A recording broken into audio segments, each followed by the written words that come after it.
Assalamualaikum warahmatullahi wabarakatuh. Bismillahirrahmanirrahim. Alhamdulillahirabbil alamin. Alhamdulillahilladzi hadana li hadza wa ma kunna linahtadiya laula an hadanallah. Wa nusalli wa nusallimu 'alal mab'utsi rahmatan lil alamin. Nabiyyina Muhammadin wa 'ala alihi wa sahbihi wa man tabi'ahum bi ihsanin ila yaumiddin wa sallama tasliman katsira. Amma ba'd. Kaum muslimin dan muslimat yang dimuliakan oleh Allah Subhanahu wa taala, kita bersyukur kepada Allah, dengan nikmatnya kita bisa tetap mengaji meski di luar sana gerimis bahkan hujan, tapi tidak melemahkan semangat kita untuk tetap duduk sejenak menghadiri majlis-majlis ta'lim, yang mana dengan majlis ta'lim itu kita dijanjikan akan mendapatkan kebaikan, karena yang dipelajari adalah ilmu agama yang memudahkan kita masuk ke dalam surga. Mudah-mudahan kita dimudahkan oleh Allah untuk masuk ke dalam surganya. Ikhwana fiddin azakumullah, para hadirin dan hadirat yang dimuliakan oleh Allah, kita masuk kepada bab al-adzan wal iqamah. Adzan dan iqamat. Kemudian di sini wa fihi masail, ada beberapa permasalahan yang akan dibahas tentang adzan ini. Al-mas'alatul ula ta'riful adzani wal iqamati wa hukmihima atau hukmuhuma. Masalah yang pertama adalah definisi adzan dan iqamat serta hukum keduanya. Sebelum kita masuk kepada apa definisi adzan iqamat, yang mungkin semua kita sudah mengetahuinya, atau mungkin kita sudah menghafal adzan dan iqamat, kemudian hukumnya juga kita tahu. Sejenak kita kilas balik tentang sejarah adzan singkat. Dahulu di awal-awal Islam, Nabi Muhammad SAW dan orang-orang yang masuk Islam itu sholat sendiri-sendiri, sholat fardu. Bahkan di tempat-tempat yang tersembunyi karena takut diketahui oleh orang-orang kafir, kemudian mereka disiksa. Berjalan bertahun-tahun. Lalu kemudian ketika hijrah ke Madinah, Allah Subhanahu wa taala mewajibkan salat 5 waktu. Kemudian dahulu di awal-awal kehidupan Rasulullah dan para sahabatnya di Madinah, tidak ada adzan. Yang ada adalah Rasulullah SAW menjanjikan kepada para sahabatnya, nanti kira-kira waktu sekian dan sekian kita sholat. Dikenal dengan istilah at-tahayyun, yaitu nunggu-nunggu janjian. Dulu nggak ada jam, ya, nggak ada adzan pula, sehingga kesulitan. Sehingga kadang-kadang para sahabat datang ke masjid, kemudian Rasulullah tidak datang, terlambat. Kadang-kadang Rasulullah datang duluan, masjid masih sepi. Maka kemudian Rasulullah SAW mengumpulkan para sahabatnya bermusyawarah. Apa musyawarahnya? Musyawarahnya adalah bagaimana supaya kita bisa kompak untuk melaksanakan sholat berjamaah. Supaya enggak seperti ini terus, nunggu-nungguan, kemudian terlambat, kadang-kadang kecepatan, kadang-kadang sepi, kadang-kadang rame. Maka Rasulullah SAW memimpin musyawarah. Kemudian ada salah seorang sahabat Nabi usul. Singkat saja, ada panjang kisahnya. Dalam riwayat Muslim ada, riwayat yang lain juga ada. Ada seorang sahabat Nabi usul, wahai Rasulullah, kita kibarkan bendera yang besar. Bendera. Terus bagaimana? Supaya orang-orang yang melihat, kemudian menyampaikan kepada rekannya, rekannya menyampaikan kepada yang lain, bahwa bendera sudah berkibar, maka ini waktu sholat masuk. Maka kemudian Rasulullah SAW tidak komen. Tetapi Rasulullah mengatakan, bendera kalau dikibarkan, itu tidak bisa membangunkan orang yang tidur, dan tidak bisa pula mengingatkan orang yang sibuk. Orang yang sibuk apalagi di dalam ruangan, bendera dikibarkan di luar, tidak dengar. Sehingga tidak cukup ampuh untuk mengumumkan waktu sholat. Kemudian ada yang usul kepada Rasulullah SAW, wahai Rasulullah, bagaimana kalau sekiranya kita tiup trompet? Trompet yang besar, yang sekiranya didengar oleh penduduk sekitar Masjid Nabawi. Apa kata Rasulullah? Baru Rasulullah ketika diusulkan trompet, beliau komen. Komennya pun juga miring. Rasulullah mengatakan, la huwa min amril Yahud. Jangan. Itu ciri khasnya kaum Yahudi. Kemudian ada usulan lain. Rasulullah belum menerima.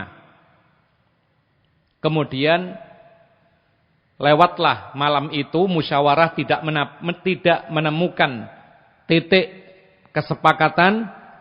Lalu di malam hari berikutnya ada seorang sahabat Nabi namanya Abdullah ibnu Zaid ibnu Abdi Rabbihi bermimpi. Mimpi itu adalah ketemu dengan orang, kemudian diajari cara memanggil manusia untuk sholat dengan kalimat-kalimat azan. Sudah selesai, besok paginya lapor kepada Rasulullah. Rasulullah, semalam aku mimpi ketemu orang, kemudian aku diajari kalimat-kalimat tentang azan. Maka Rasulullah mendengar. Lalu Rasulullah mendapatkan wahyu dari Allah bahwa ini mimpi yang benar dari Allah. Maka Rasulullah mengatakan, alqihi Bilalan fa innahu yu'adzin.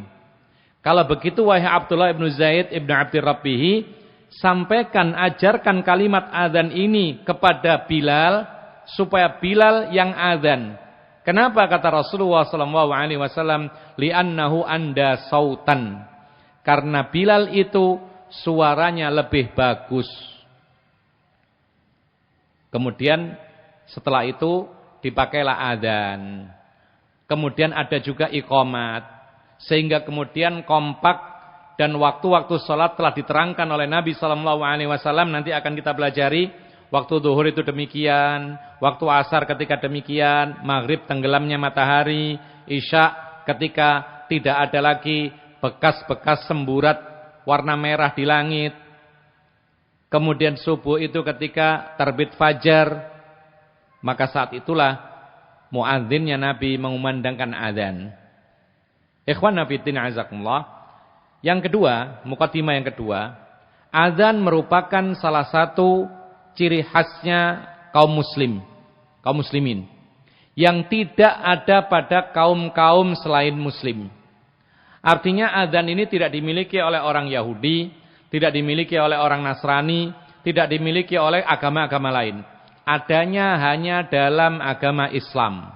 Ini keistimewaan Islam. Dan banyak lagi keistimewaan Islam seperti wudu. Tidak ada dalam agama yang lain. Kalau ada maka itu bukan wudu, paling cuci tangan, cuci kaki, cuci muka. Tapi kalau dalam Islam ada wudu. Ada lagi yang namanya tayamum. Ini keistimewaan agama Islam. Dalam agama yang lain tidak ada tayamum. Dan yang terbesar keistimewaan umat Islam adalah umat Islam mempunyai kitab yang abadi, yaitu Al-Quranul Karim. Yang mana Allah sendiri menjanjikan, inna nahnu nazzalna dzikra wa inna lahu lahafidhun. Kamilah kata Allah yang menurunkan Al-Quran, dan kami sendirilah yang menjaga Al-Quran. Sementara kitab-kitab samawi, agama-agama sebelum Islam, benar adanya itu kitab suci, tapi tidak ada jaminan keasliannya. Kita mendengar ada kitab suci A, edisi lama, edisi baru beda. Perjanjian lama, perjanjian baru berbeda. Ada revisi. Tapi Al-Quran sejak turun sampai sekarang, bahkan sampai hari kiamat tidak akan berubah. Andaikan ada seorang yang main-main, merubah-rubah Satu ayat saja, maka orang akan mengetahui dan orang akan menegurnya. Dan itulah subhanallah, kuasa Allah menjaga keaslian Al-Quran, kemurnian Al-Quran dengan cara yang dikehendaki oleh Allah. Di antaranya adalah Allah memudahkan generasi kaum muslimin bisa menghafal Al-Quran. Oleh karena itu, termasuk pekerjaan yang sangat mulia seorang penuntut ilmu yang berusaha menghafalkan Al-Quran. Kenapa demikian? Karena ini merupakan tugas yang diberikan oleh Allah Subhanahu wa taala untuk menjaga keaslian Al-Quran sampai hari kiamat. Karena kalau tidak ada yang menghafal, maka akan dilupakan Al-Quran. Oleh karena itu, luar biasa manfaat, pahala orang-orang yang menghafal Al-Quran itu tidak akan hanya sekedar dia yang diberikan keutamaan di akhirat kelak, tapi orang tuanya pun ditarik masuk surga nanti di hari kiamat. Oleh karena itu orang tua sekarang yang mungkin sudah merasa tidak mampu menghafal Al-Quran, maka jangan berhenti sampai di sini. Usahakan anak-anak kita menghafal Al-Quran. Supaya apa? Supaya ini termasuk bukti amalan kita, usaha kita. Nanti di akhirat, anak-anak kita menarik kita ke dalam surga. Bahkan disebutkan dalam hadis-hadis yang sahih, nanti orang tua para penghafal Quran itu diberikan mahkota dari cahaya. Bukan mahkota-mahkota yang dijual di toko. Ya, yang jatuh lalu patah. Yang ketika malam hari enggak kelihatan. Ini mahkota istimewa dari para penghafal Al-Quran diberikan kepada orang tuanya. Kemudian dia ini bersinar seperti matahari. Diberikan jubah khusus bagi orang tua para penghafal Al-Quran. Ikhwan fillah azakumullah, ma'asyiral muslimin, itu sekilas tentang keistimewaan umat Islam dibandingkan dengan umat-umat yang lain. Yang pertama, ta'riful adhani wal iqamati al-adhanu lughatan al-i'lamu. Adhan secara bahasa itu adalah pengumuman. Adhan, pengumuman. Jadi orang Arab mengatakan pengumuman itu ya i'lam atau i'lan. Ya. Seperti dalam Al-Quran, wa adhanun minallahi wa rasulih. Pengumuman dari Allah dan Rasulnya. Ya. Seperti Allah mengatakan, fa'dhanu biharbim minallahi wa rasulihi. Ini tentang orang-orang yang melakukan transaksi riba. Fa'dhanu. Adhanlah. Maksudnya apa? Umumkan Allah dan Rasulnya memerangi dia. Jadi orang-orang yang sengaja transaksi riba dilakukan, makan dari hasil riba, melakukan transaksi riba, membayar yang ada ribanya dan semisalnya, maka Allah Subhanahu wa taala menyuruh kita untuk mengumumkan dia sekarang sedang berperang dengan Allah. Siapa yang bisa menang perang dengan Allah? Tidak bisa, pasti kalah. Oleh karena itu Allah Subhanahu wa taala mengatakan, alladzina ya'kuluna riba la yaqumuna illa kama yaqumul ladzi yatakhabbathu asyaitanu minal mas. Orang-orang yang makan riba akan dibangkitkan oleh Allah Subhanahu wa taala pada hari kiamat seperti orang yang sedang kesurupan. Nauzubillah min dzalik. Maka dari itu sebelum kita meninggal dunia, tinggalkan segala macam bentuk riba yang telah diumumkan oleh Allah bahwa Allah memerangi dia. Kalau Allah yang memerangi dan Rasulnya memerangi dia, tidak akan ada jalan untuk menang. Karena Allah yang maha mengalahkan segala sesuatunya. Ma'asyiral muslimin rahimakumullah. Wa syar'an, adapun makna secara syariat, adzan itu adalah al-i'lamu bidukhuli waqtis salati bidzikrin makhsus. Adzan itu adalah pengumuman masuknya waktu salat dengan kalimat-kalimat yang telah ditentukan oleh syariat. Perhatikan di sini definisi yang benar.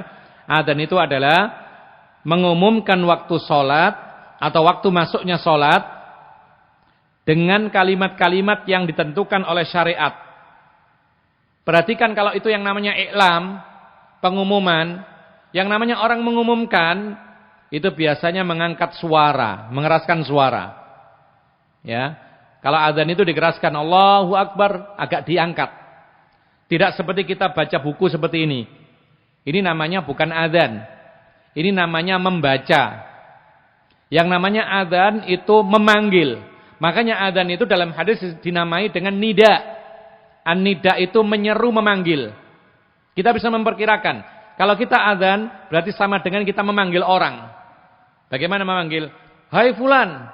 Ada suara agak dikencangkan. Cuman dengan catatan jangan sampai berlebihan.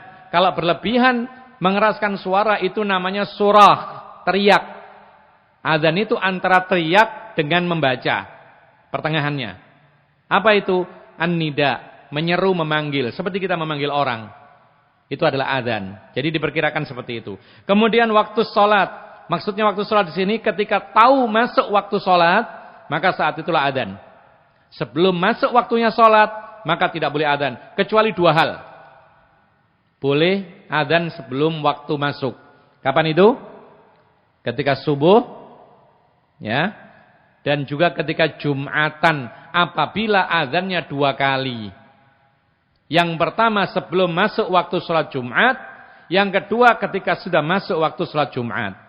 Subuh juga demikian. Kalau memang ada adzan pertama sebelum subuh. Adzan pertama sebelum subuh. Untuk membangunkan orang-orang yang mau puasa sahur. Yang sedang qiyamul siap-siap sebentar lagi. Adzan subuh. Baru kemudian ketika masuk waktu subuh. Itu adzan subuh yang sebenarnya. Tetapi hukum asalnya adzan. Itu adalah untuk mengumumkan masuknya waktu sholat. Kemudian bidzikrin makhsus dengan kalimat-kalimat yang ditetapkan oleh syariat. Adzan itu ibadah ta'abudiyah mauqutah.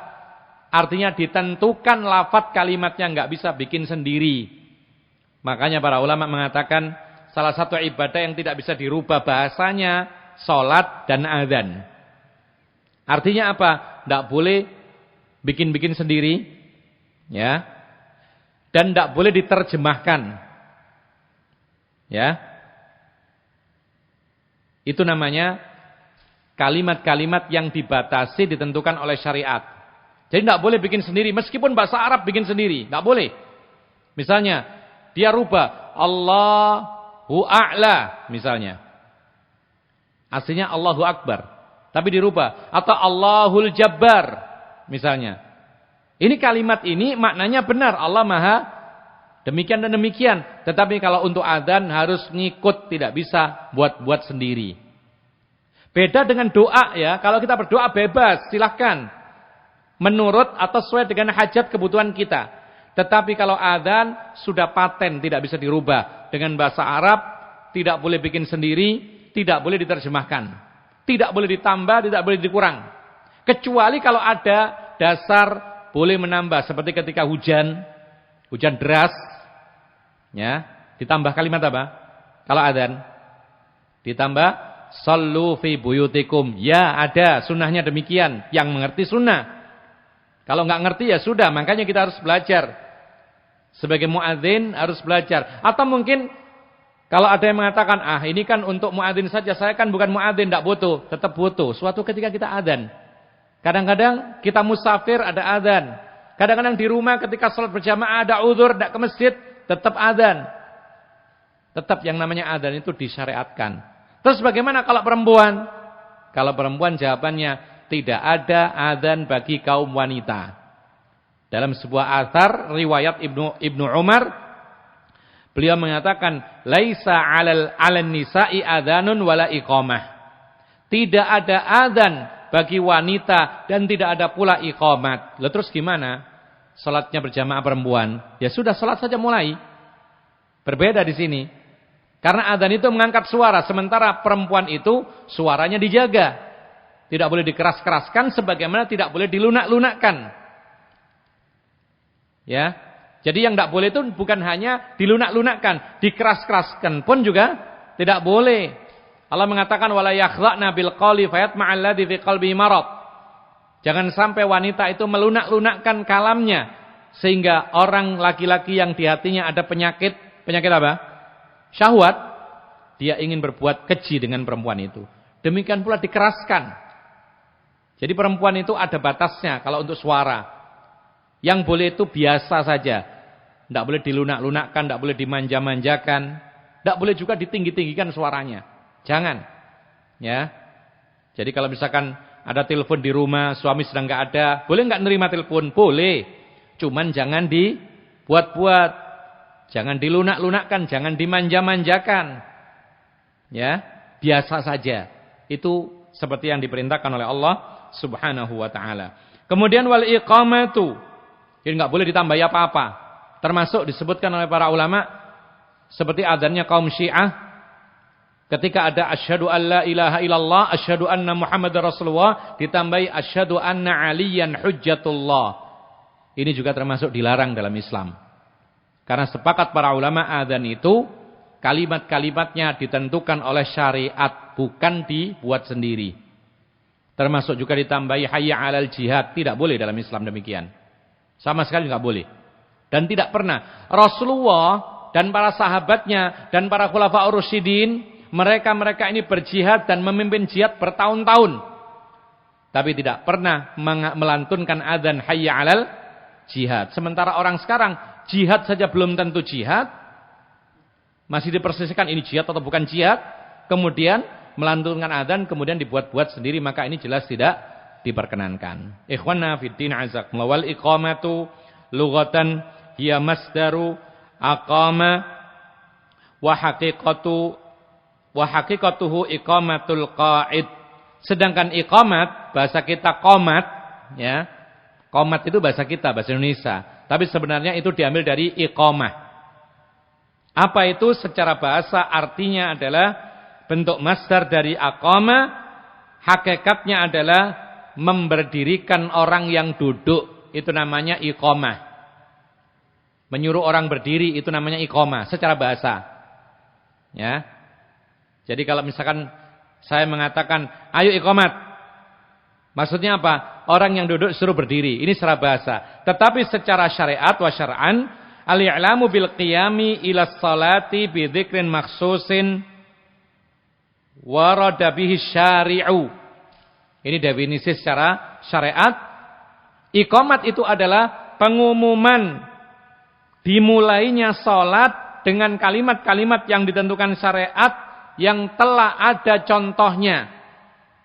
Ini tidak boleh ngarang juga. Jadi kalau adzan itu pengumuman masuknya waktu salat, kalau iqamat apa? Pengumuman mulainya salat. Nah, oleh karena itu para ulama membahas tentang beda antara adzan dan iqamat. Karena fungsinya berbeda, maka hukum-hukumnya pun juga berbeda. Beda yang pertama antara adzan dengan iqamat, adzan dikeraskan suaranya sampai keluar masjid. Ya. Adzan dikeraskan suaranya. Dinamai nida. Dikeraskan suaranya sekiranya tetangga masjid kedengaran. Karena memang fungsinya mengumumkan kepada orang yang di luar masjid. Sedangkan iqamat maka cukup disampaikan, dilantunkan sekiranya penduduk masjid yang sudah hadir mendengar, ini sudah cukup. Bila perlu dikeraskan tapi tidak seperti adzan. Ya, tidak sampai seperti adzan. Boleh dikeraskan tetapi tidak sampai seperti adzan. Ini beda yang pertama. Beda yang kedua disebutkan oleh para ulama. Adzan, Rasulullah SAW mengatakan, idza adzanta fatarassal wa idza aqamta fahdir. Kalau engkau adzan, maka perlahanlah engkau adzannya. Pelan-pelan. Allahu Akbar, pelan. Tapi kalau iqamat, maka percepatlah. Sesuai dengan fungsinya. Karena adzan itu mengumumkan waktu sholat yang masuk. Orang-orang dalam keadaan bermacam-macam aktivitasnya. Ada yang masih tidur. Ada yang masih bersantai. Ada yang sibuk bekerja. Ada yang perjalanan. Maka perlu diangkat suara dan dipelan-pelankan. Cuman ya jangan terlalu panjang sekali ya. Jangan sampai adzan sampai 10 menit. Ya. Mestinya sudah berhenti asyhadu alla ilaha illallah, sudah cukup ditambahi lagi. Terus naik lagi, turun lagi, naik lagi, turun lagi. Ini para ulama mengatakan paling tidak hukumnya makruh seperti ini. Biasa saja. Kalau memang harus dilakukan maka tidak boleh terlalu berlebihan. Ya. Jadi sebentar saja adzan itu cukup, beberapa menit saja. Sedangkan iqamat maka dipercepat. Kenapa demikian? Pertama itu perintah Nabi SAW. Yang kedua, karena iqamat itu adalah pengumuman kepada orang yang sudah hadir bahwa sekarang akan segera sholat. Artinya setelah iqamat langsung sholat. Beda dengan adzan. Setelah adzan apa? Apa setelah adzan? Macam-macam. Ada yang persiapan, ada yang mau sholat sunnah, ada yang mau duduk dulu, ada yang mau doa, ada yang mau baca Quran, silahkan. Makanya yaitu pelan-pelan. Sementara iqamat disyariatkan menyegerakan, dipercepat kalamnya. Karena setelah itu nanti akan segera sholat. Kemudian ikhwanna fiddin azakumullah. Bedanya lagi dalam lafadz kalimatnya. Kalau adzan tidak ada qad qamatis shalah, karena bukan iqamat. Tapi kalau iqamat ada kalimat qad qamatis shalah. Kemudian beda yang berikutnya. Di dalam adzan itu ada syariat bagi yang mendengar untuk menirukan. Ya, menirukan dengan suara lirih. Sementara dalam iqamat ada perbedaan pendapat di kalangan para ulama, dan pendapat yang kuat tidak dianjurkan untuk mengikuti iqamat. Tidak dianjurkan. Karena iqamat itu cepat sehingga sulit diikuti. Kalau adzan pelan, maka ketika adzan Allahu Akbar, kita ngikuti bisa Allahu Akbar. Terus kita ikuti.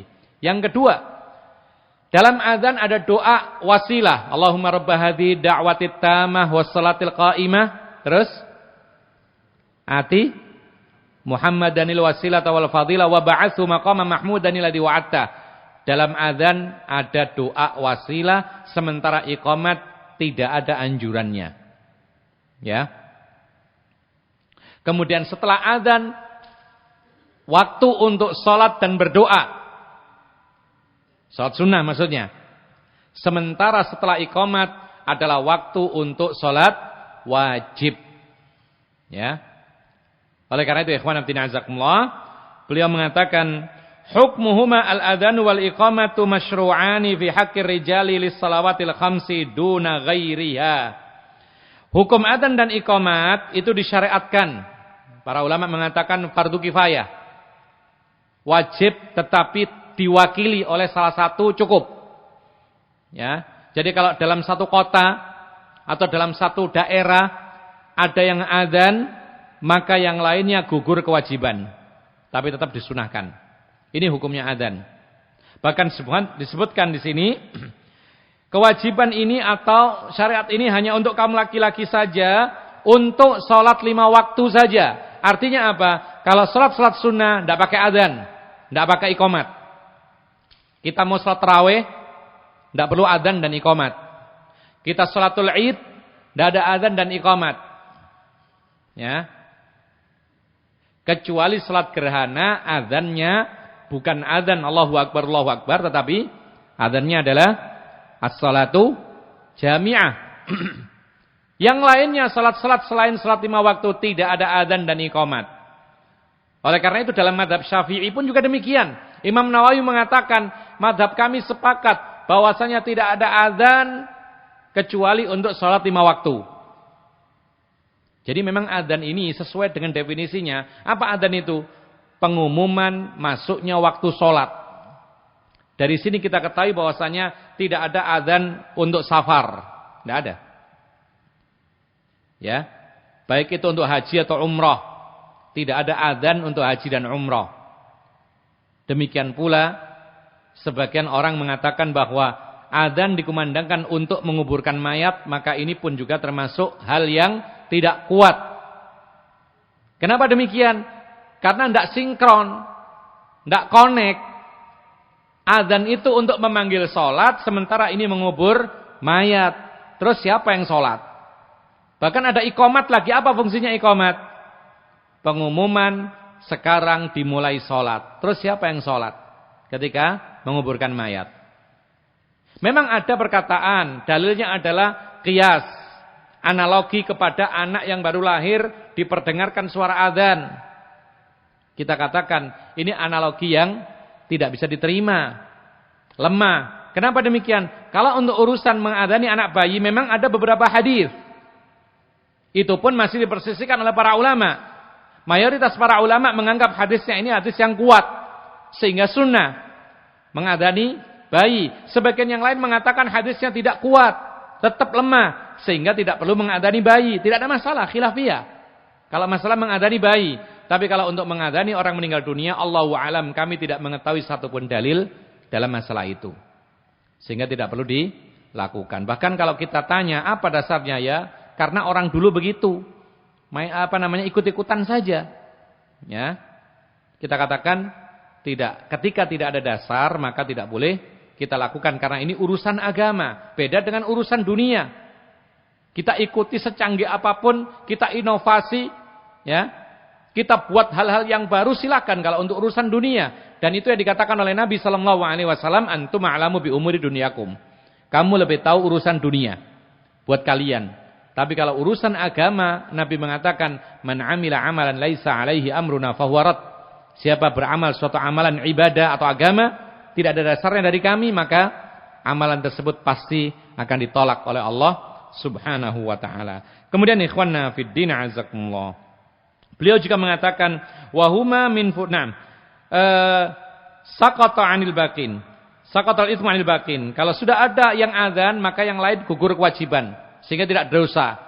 Tapi kalau di suatu tempat penduduknya orang Islam, ada masjid, tapi tidak ada satupun yang azan, maka semua orang Islam yang ngerti dosa. Dosa. Ini sama dengan memandikan mayat. Hukumnya apa? Sama dengan adzan, fardu kifayah. Jadi kalau ada orang Islam meninggal dunia, kemudian di tempat itu enggak ada orang yang mau memandikan, padahal orang Islam yang meninggal dunia, semua orang yang tahu di situ dosa. Tapi kalau sudah ada 1-2 orang yang cukup memandikan mereka atau dia, maka yang lain gugur dosanya, enggak dosa lagi. Adzan pun juga demikian.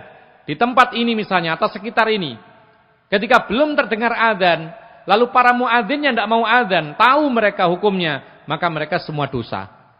Tapi ada satu adzan terdengar oleh yang lain, maka yang lain sudah gugur kewajibannya, tidak lagi berdosa, tapi tetap dianjurkan, disunahkan untuk adzan di setiap masjid. Kemudian ikhwanna fid din azakumullah. Beliau mengatakan li'annahuma min sya'airil Islam al-zahirah. Adzan itu termasuk syiar Islam yang sangat kelihatan, memang patut diperlihatkan. Jadi para ulama mengatakan fala yajuzu ta'tiluha, tidak boleh kemudian diabaikan adzan ini. Para ulama mengatakan bahwa adzan ini di antara fungsi yang sangat besar adalah diketahui dengan adzan itu bahwa daerah itu adalah daerah muslim. Kalau ada adzan di suatu daerah, berarti daerah itu adalah daerah muslim, penduduknya muslim. Meskipun tidak dilihat sholat atau enggak sholat. Dengan dikumandangkan adzan, maka berarti itu adalah orang Islam di sana. Apa fungsinya? Dengan adzan tersebut yu'samu bihaddamu atau yu'samu bihidam. Apa itu? Terjaga darah penduduk kampung tersebut dengan adanya adzan. Loh, kenapa demikian? Karena mereka adalah orang Islam, tidak boleh diperangi. Ini patokan. Jadi kalau kita mengetahui kampung itu muslim atau tidak, dengar. Terutama subuh-subuh, ada adzan enggak? Kalau ada adzan, oh berarti orang Islam, saudara sama kita. Tak boleh diperangi. Ya. Oleh karena itu, ikhwan fillah azakumullah, di dalam sebuah hadis dikatakan oleh Anas bin Malik bahwasanya Nabi SAW kalau berperang lalu tiba di tempat musuh malam hari, Rasulullah menahan diri. Ini aturan perang. Jadi ada adabnya. Jihad fisabilillah itu adabnya ada. Banyak sekali adabnya, harus dipelajari. Ya. Dan jihad itu sendiri bukan fardu ain. Nanti akan ada pembahasan khusus dalam kitab ini, tapi masih jauh. Mudah-mudahan bisa sampai nanti. Nah, kata Anas bin Malik, Rasulullah itu kalau berperang bersama kami, tiba di tempat musuh waktu malam hari, maka Rasulullah menahan diri sampai subuh besok. Berhenti perangnya. Tidak boleh menyerbu malam-malam. Sampai ketika waktu subuh Rasulullah menyimak. Kalau ada sayup-sayup terdengar suara adzan, maka selesai tugasnya, enggak ada perang. Karena tujuannya tercapai sudah. Perang itu untuk apa? Untuk menunjukkan hidayah Islam. Ketika mereka menerima Islam, enggak ada perang. Ya, enggak ada perang lagi sudah.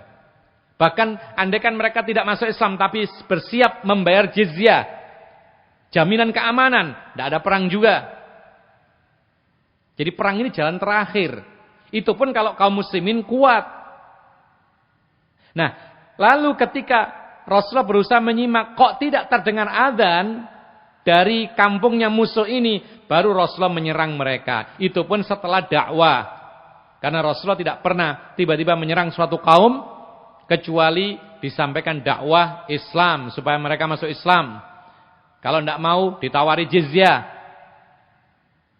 Kalau tidak mau baru kemudian bismillah jihad fisabilillah. Ini aturan dalam jihad. Kemudian ada aturan lagi dalam jihad, tidak boleh menyerang kaum wanita. Tidak boleh menyerang orang-orang tua renta. Tidak boleh menyerang orang-orang yang berada di sauma'ah. Apa sauma'ah? Sauma'ah itu tempat ibadah. Yang tidak ikut-ikutan perang tidak boleh diperangi dalam Islam. Disebutkan oleh sebagian para ulama, kalau misalkan ada pendeta misalnya, ini orang Islam perang dengan orang Nasrani misalnya. Di situ ada tentaranya orang kafir, di situ juga ada gereja, di situ ada orang yang beribadah tekun di situ. Ini tidak boleh diperangi. Sebagaimana anak kecil pun juga tidak boleh diperangi, tidak boleh dibunuh, tidak boleh dilukai dan semisalnya. Ada aturannya semua. Ikhwan fillah azakumullah. Kemudian ketika matahari menjelang tenggelam, maka berhenti peperangan, istirahat. Ada aturannya. Tidak terus menerus. Merawat yang luka, kemudian istirahat, mempersiapkan untuk hari berikutnya dan seterusnya. Dan barangkali saja ketika malam-malam itu, tiba-tiba saja musuh itu masuk ke dalam agama Islam. Berhenti peperangannya. Ini aturan jihad fi sabilillah. Kemudian ikhwana fiddin azakumullah. Maka tidak boleh mengabaikan azan. Ada sebuah kisah menarik yang dikeluarkan oleh Imam Muslim, yaitu seorang yang bernama Abu Mahdhurah. Abu Mahdhurah ini dahulu masih musyrik. Anak muda. Dia orangnya tampan dan dia memiliki suara yang sangat bagus. Tapi masih musyrik, masih kafir. Dia ini mendengar orang Islam adzan, maka dia main-main dengan adzan. Istihza. Ngolok-ngolok adzan. Terus bagaimana? Dia meniru-nirukan adzan, tapi dipleset-plesetkan, tapi dengan suara yang indah. Nah, tiba-tiba Rasulullah kebetulan mendengar si Abi Mahdhurah ini yang masih kafir itu main-main adzan, dirubah-rubah, diplesetkan, tapi suaranya indah. Maka Rasulullah SAW memanggil Abu Mahdhurah. Dipanggil, Abu Mahdhurah ketakutan. Dipanggil, disuruh dekat dengan santun, ya. Kemudian Rasulullah SAW meletakkan tangannya di dadanya Abu Mahdhurah, kemudian mendoakan sesuatu, yaitu masuk Islam. Setelah ditarik lagi tangannya, maka Abu Mahdhurah mengatakan, sejak itu saya yakin terhadap Islam dan saya masuk Islam. Kemudian Rasulullah mengajari saya kalimat-kalimat adzan. Lalu Rasulullah menyuruh saya menjadi muadzin. Maka muadzinnya Rasulullah ada beberapa orang. Satu, Bilal yang paling terkenal. Karena dia yang pertama. Dua, siapa tadi? Ibnu Ummi Maktum, dulu pernah kita ceritakan. Seorang laki-laki yang buta matanya. Lalu yang ketiga, Abu Mahdhurah. Yaitu orang yang tadinya kafir. Kemudian Rasulullah tertarik dengan suaranya yang bagus. Kemudian dipanggil, didoakan, masuk Islam, diajari adzan, lalu menjadi muadzin. Kemudian ikhwanna fiddin azakumullah. Al-mas'alatu tsaniyatu syurutu sihhatihima. Syarat-syarat sahnya adzan dan iqamat. Jadi ada syaratnya, tidak sembarang. Ya, ada syarat, ada perkara-perkara anjuran, tidak sampai syarat. Yang pertama, al-islamu, orang itu harus Islam. Jadi kalau yang adzan orang kafir, orang Yahudi, orang Nasrani, atau orang yang tidak beragama ateis, adzan, maka azannya tidak sah. Kenapa demikian? Karena Allah Subhanahu wa taala mengatakan dalam Al-Qur'an, "Wa ma mana'ahum an tuqbala minhum nafaqatuhum illa annahum kafaru."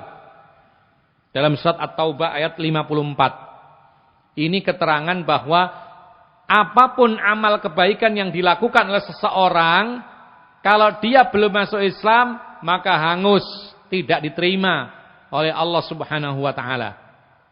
Tidak bisa menyelamatkan dia dari api neraka. Lihat bagaimana Abu Thalib. Siapa itu? Pamannya Nabi. Baik enggak dia orangnya? Akhlaknya baik. Memberi nafkah Nabi.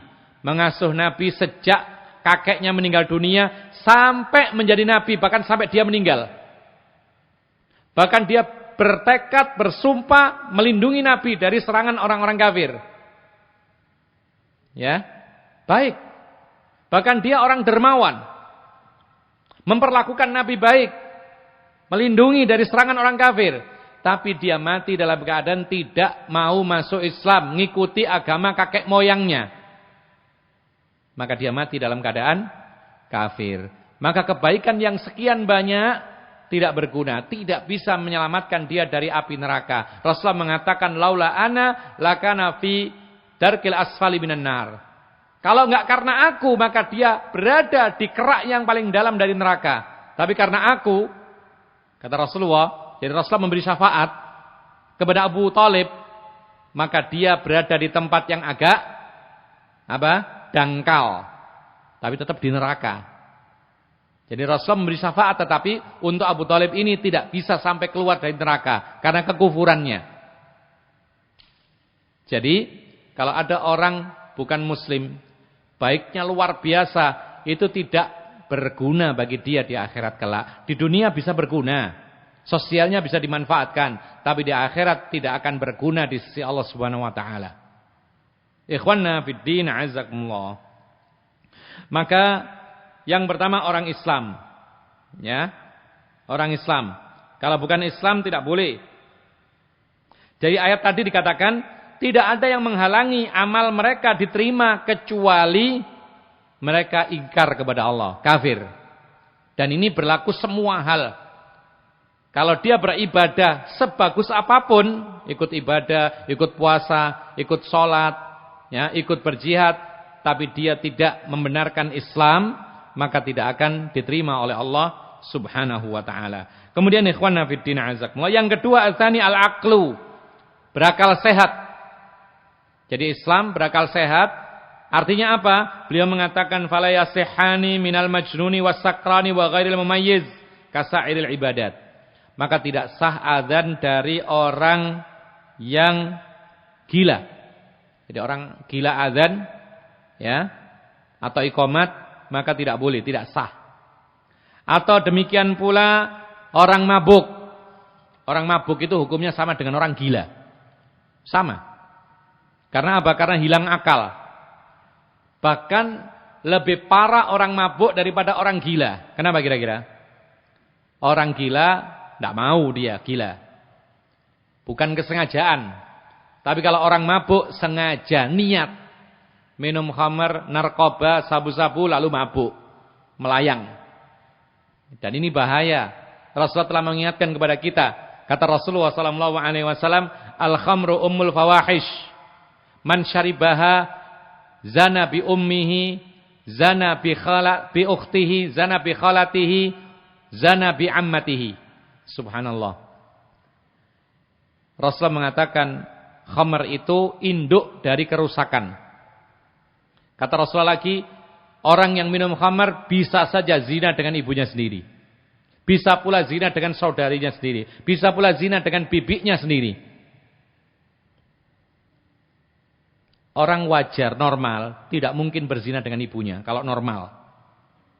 Ada rasa penghormatan kepada ibunya. Ada rasa malu yang luar biasa kepada ibunya. Ya, ihtiram, menghargai, takut, itu normal. Tapi ketika menenggak khamar, mabuk, maka dia bisa berzina dengan ibunya sendiri. Kenapa demikian dikatakan oleh para ulama? Karena orang yang mabuk, yang dia lihat itu adalah yang dia pikirkan. Ketika dia mabuk, mikirnya apa? Dia mikir menjadi orang kaya. Lihat, aktivitasnya, gerakan-gerakannya seperti orang kaya, seperti raja. Sambil mabuk, sambil sempoyongan, dia menyuruh-nyuruh. Kamu ke sana, sambil sempoyongan. Mana itu, minta-minta. Jadi menempatkan dirinya sebagai orang kaya raya. Karena pikirannya begitu. Ada lagi, ini yang lebih rusak lagi. Ketika dia itu mabuk dalam keadaan memikirkan kekasihnya. Maka hati-hati seperti ini. Perempuan-perempuan, kalau ada orang mabuk, jangan mendekat. Ya, kenapa demikian?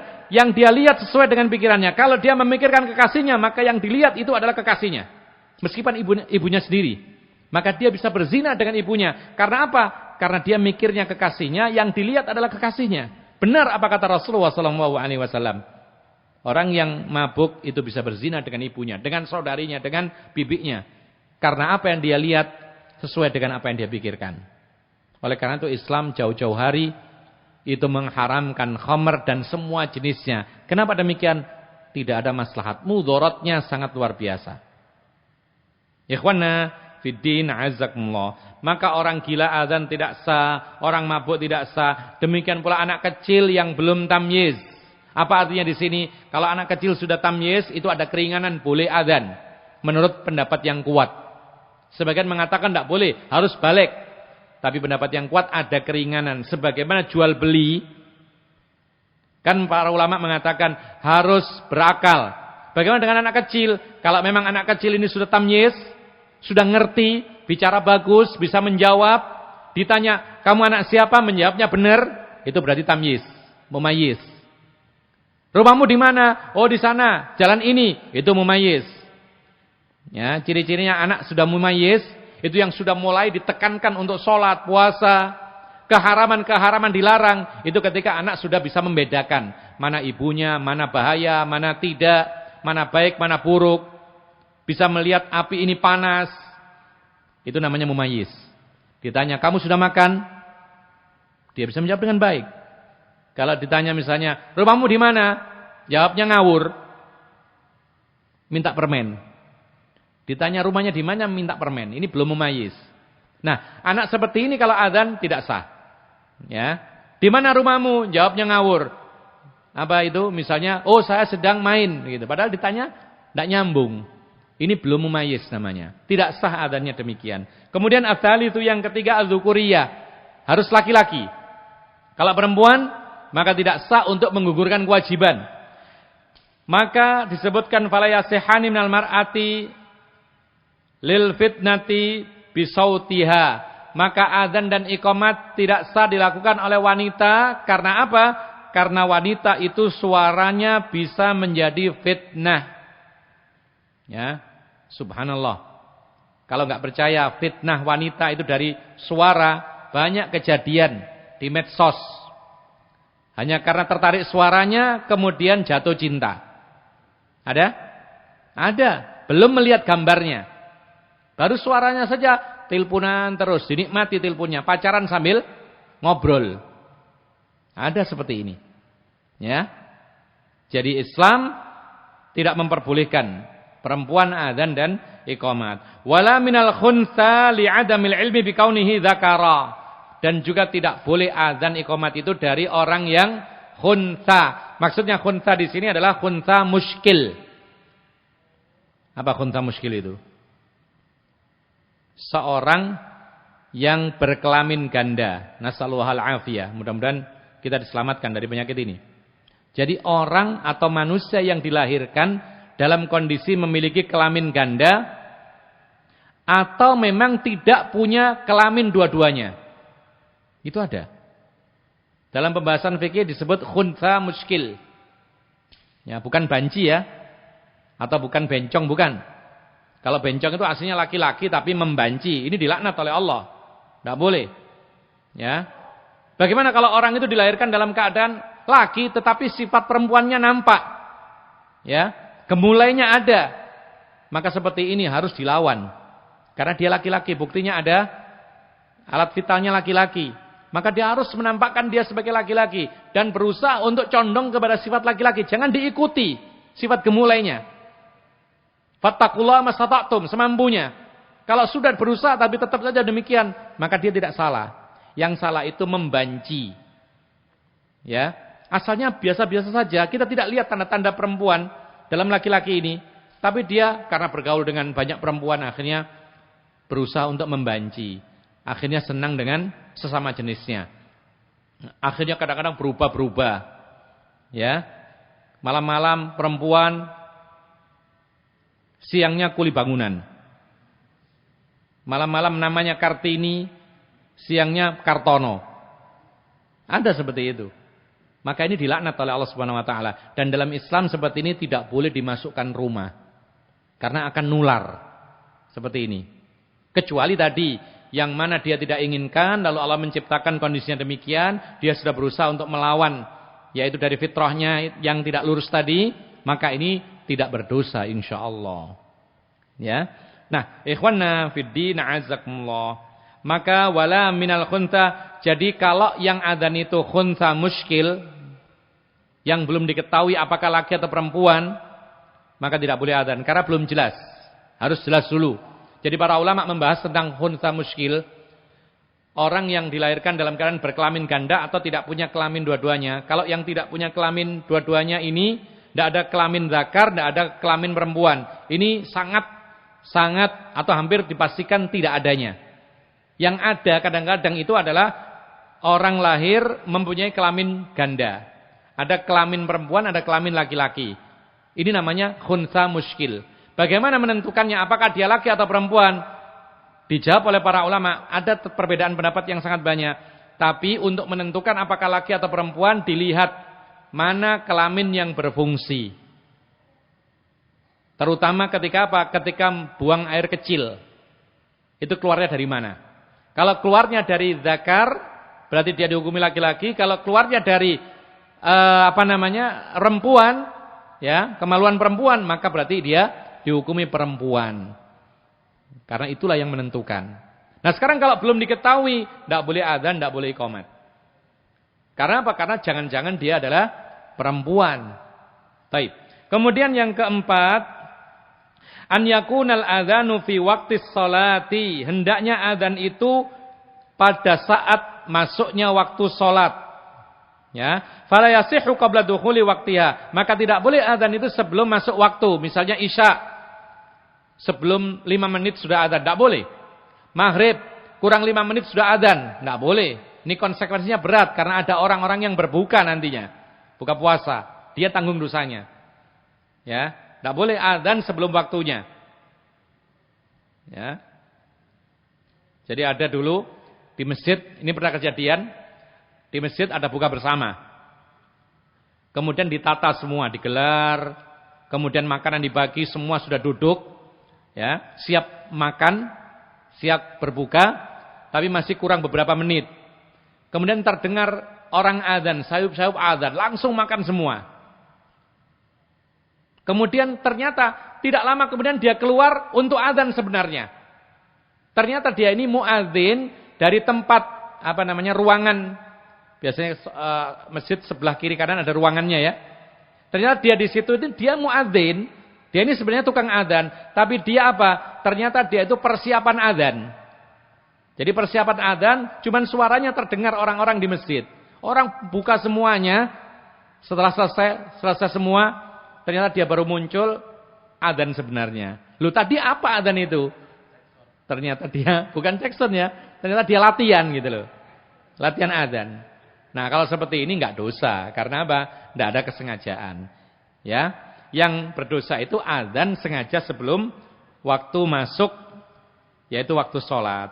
Kemudian beliau juga mengatakan, ghairal adzanil awalil fajri wal jum'ah, kecuali adzan pertama sholat subuh itu dilakukan sebelum subuh. Ya, di sini ada nggak adzan sebelum subuh? Ada ya. Jam berapa? Jam 3. Baik. Di sini adzan boleh karena memang ada sunahnya. Rasulullah mengatakan inna bilalan yu'adzinu bilail. Fakulu washrabu hatta yu'adzina ibnu Ummi Maktum. Kata Rasulullah mengatakan dalam sebuah hadis, Bilal itu adzan subuhnya itu sebelum subuh. Maka kalau mendengar adzannya Bilal itu sebelum subuh, silakan teruskan makan, minum, sahur, silakan. Batasannya kapan? Sampai Ibnu Ummi Maktum adzan, berarti itu subuh. Ya, jadi para ulama mengatakan kalau ada adzan sebelum subuh dan adzan subuh itu berbeda suaranya. Kalau bisa. Tidak tahu di sini sama atau berbeda. Sama. Kalau bisa berbeda supaya apa? Orang yang nggak ngerti tahu. Oh, ini si fulan yang adzan suaranya begini. Oh, ini berarti apa? Sebelum subuh. Kalau yang fulan yang lain, oh ini sudah subuh. Cuman sekarang tidak harus ya, karena ada jam sekarang. Mereka tahu dengan jam. Ketika mendengar adzan, oh jam 3, oh berarti belum subuh. Maka tidak ada masalah. Tapi kalau seandainya memungkinkan, maka kalau bisa beda antara muadzin yang pertama dengan yang kedua. Sebagaimana Rasulullah punya 2 muadzin, Bilal dengan Abdullah ibnu Ummi Maktum. Demikian pula Jumat. Di sini Jumat adzannya berapa kali? 1. Kalau 1 kali ya sudah, tidak masalah. Dan adzan Jumat 2 kali ini memang sunnahnya para sahabat Nabi. Utsman ibnu Affan. Utsman ibnu Affan termasuk Khulafaur Rasyidin. Dan kalau itu kesepakatan Khulafaur Rasyidin, maka itu menjadi sunnah. Rasulullah mengatakan, alaikum bisunnati wa sunnatil khulafair rasyidin al-mahdiyyin. Peganglah sunnahku, demikian pula sunnahnya para Khulafaur Rasyidin. Pertama kali yang memutuskan adzan sebelum Jumatan sebagai peringatan orang-orang yang bekerja supaya tidak jatuh haram pekerjaannya. Kan haram kalau seandainya mendengar adzan Jumatan terus jualan, ini haram jatuhnya. Maka untuk menghindari hal ini, Utsman memutuskan ada adzan sebelum Jumatan untuk supaya mereka siap-siap supaya nggak jatuh jualannya haram. Nah, kalau memang ada adzan sebelum Jumatan, maka itu kalau bisa dilakukan sebelum waktu masuk sholat Jumat. Karena itulah yang dilakukan oleh para sahabat Nabi pada zaman Utsman ibnu Affan. Dan dua-duanya boleh. Sejak Rasulullah sampai zamannya siapa? Sebelum Utsman siapa? Umar itu adzannya cuma sekali. Dan tidak ada gaduh. Biasa. Ketika zaman Utsman berkuasa, diadakan adzan pertama sebelum Jumatan. Para sahabat Nabi semua menerima. Tidak ada gaduh juga. Ini isyarat bahwasanya dalam urusan adzan Jumat, boleh 2, boleh 1. Yang 1 silakan monggo. Yang 2 ya silakan. Cuman kalau 2, itu kalau bisa, yang pertama itu sebelum masuk waktu zuhur atau Jumatan. Yang terakhir, ya, atau sebelumnya, wa yajuzu qoblal waqti wa antakunal iqamatu inda iradatil qiyami lis-salat. Dan boleh juga sebelum waktunya, yaitu tentang Jumatan dan subuh tadi. Dan hendaknya iqamat itu dikumandangkan ketika sudah dimulai atau hendak dimulai salat, terutama ketika imamnya datang. Jadi yang benar, yang sesuai dengan sunnah, yang lebih sempurna itu, imam itu terakhir datangnya. Jadi masuk masjid ketika dikumandangkan iqamat. Itu yang lebih tepat sesuai dengan sunnah. Sedangkan makmum kalau bisa datang duluan. Memperebutkan shaf pertama. Ya. Sedangkan imam kalau bisa datang belakangan. Karena datangnya ini ditunggu-tunggu. Sehingga dia datang langsung diiqamati. Kemudian dia mengimami sholatnya. Lalu yang kelima, masalah urutan ini jelas. Tidak boleh dibalik-balik. Kemudian mutawalian harus bersambung. Tidak boleh ditinggal pertengahan adzan lalu ditinggal ke pasar dilanjutkan lagi, tidak boleh, dan seterusnya. Dan yang terakhir, an yakunal adzan wa kadzal iqamah bil lughatil arabiyyah, harus dengan bahasa Arab, wa bil alfadhil lati waradat biha sunnah, dan dengan lafaz-lafaz yang sudah ditentukan oleh syariat. Ikhwan fillah azakumullah, ini yang bisa kita sampaikan pada pertemuan kita pada malam hari ini, dan insyaallah akan kita bahas berikutnya bagaimana cara adzan yang diajarkan oleh Nabi sallallahu alaihi wasallam, dan juga apa saja yang dianjurkan bagi orang yang hendak adzan. Ada sifat-sifat yang harus kita ketahui supaya adzan itu menjadi lebih sempurna. Ini yang bisa kita sampaikan. Aqulu hadza wa astaghfirullah li wa lakum innahu huwal ghafurur rahim wa akhiru da'wana anil hamdulillahi rabbil alamin. Wassalamu alaikum warahmatullahi wabarakatuh.